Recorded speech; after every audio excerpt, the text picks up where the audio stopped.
Hello, welcome to another Burgundy with Tweedy video. Back in the woods again, and for once I've actually managed to get here with a decent amount of daylight. It feels like the last few visits I've made I've been practically in the dark. Today, Gevrey Chambertin and a Premier Cru for a change. I don't actually drink very many Gevrey Chambertins at anything above just village level. Bit of a treat for me. This was a wine from Ley and Wheeler. Don't recall the price, I'll have to put that on screen, but I don't think it was crazily expensive. I'm usually sort of hunting for bargains when shopping from Ley and Wheeler. The vineyard is Les Cazetiers, which at least one source rather loftily said it's one of the best Premier Cru vineyards in Gevrey Chambertin. I'm sure that's open to debate. And it's a 2019 vintage. Did I say it's a Sunday afternoon? That is a particularly busy time on the heath, probably peak time. So there are quite a few people milling about. Probably going to have to stop and start a couple of times. I hate talking in public when people are aware of my existence. Nice and straightforward, no fuss there. And that is the state of the cork. I don't know why I show that to this camera because it's useless at focusing on things.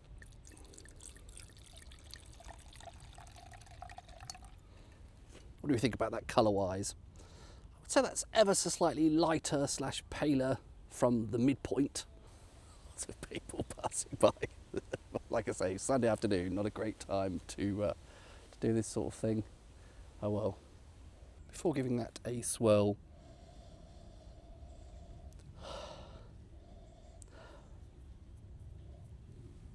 faint sort of fruit nose, that faint hint of cherry maybe.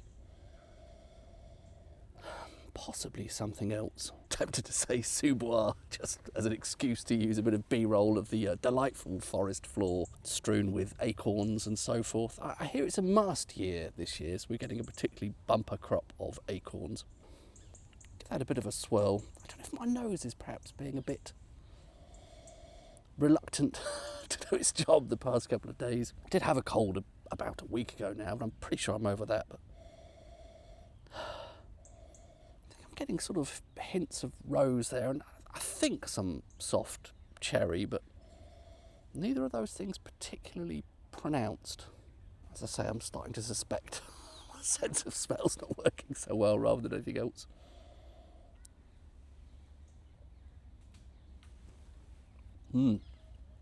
Very pleasant on the palate though. Candied cherry sort of fruit character. It's definitely not overly sweet. This is still well within the realms of normal dry Burgundy, red Burgundy. But the way that fruit expresses there is cute. It's got a sort of sweet kind of version of cherry, candy version of cherry flavoured sweets. And the texture of that is absolutely lovely. Really soft, and I think I can say silky here. Not really much of a whiff of tannins at all. If they're there, they're incredibly fine grain. Lovely mouthfeel to that, really nice on the palate. I think my nose is finally waking up now. Pretty sure that is cherry on the nose there, the fruit character. Again, it's got this cute sort of expression, this really sort of pretty version of cherry, slightly sort of candied on the nose. But briefly mentioned Sous-Bois earlier, and I'm convinced that cherry is slightly bizarrely nestling cheek by jowl with some mushroom. Not at the really sort of pongy extreme of mushroom in wine, but there is, again, a sort of a sweet version of mushroom, if that makes sense. Quite a nice, pretty, mushroomy sort of smell. I think cherry and mushroom on the nose. Mushroom usually sort of, it's a one end of a spectrum that also includes Sous-Bois, forest floor, the ground in the woods. Yeah, slight earthiness to that, and a slight bit of mushroom. I actually quite like that here. Does give it a sort of an autumnal feel. Feels very appropriate for the current setting. And again, lovely on the palate. Really silky, but there's also, I think, some savoury notes there, possibly carrying on from that mushroom.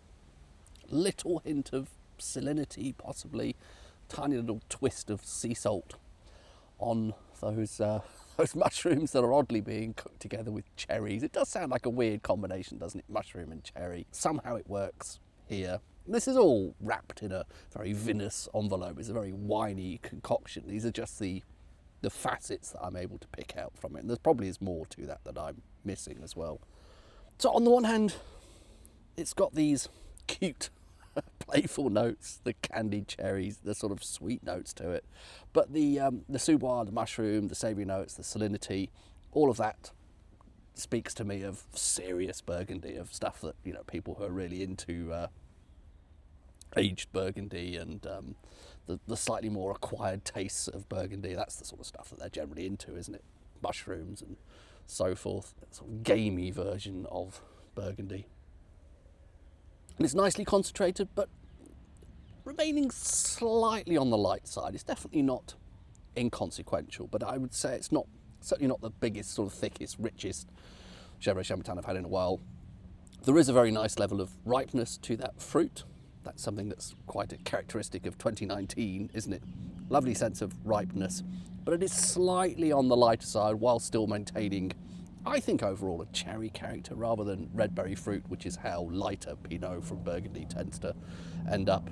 I should probably draw some conclusions then. I think overall I like this.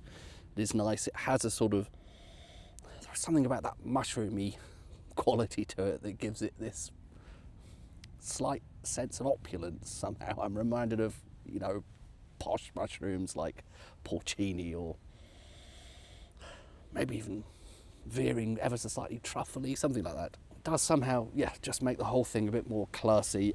It has definitely woken up now. It needed a bit of time, needed a bit of airing and a bit of swirling for those aromas to actually emerge. I was a bit worried the first few sort of attempts to sniff this, that it was just not really doing anything, but it needs a little bit of time to get going. And now that's really nice. Yeah, as I say, very autumnal sort of Gevrey Chambertin, quite a gamey one if you're the sort of person that eats game. It has that sort of quality to it, which again just gives it this slight air of kind of, to me, sort of opulence, rather than something that's just pure fruit. I mean, I really like very fruit expressive Burgundy. I'm generally quite happy with that, but I think some people will consider this a bit of a step up for that slight mushroominess. Nice. Well, I've probably exhausted everything I might reasonably say about that. I'm enjoying it, it's good, and it feels very appropriate for this autumnal woodland setting. Cheers.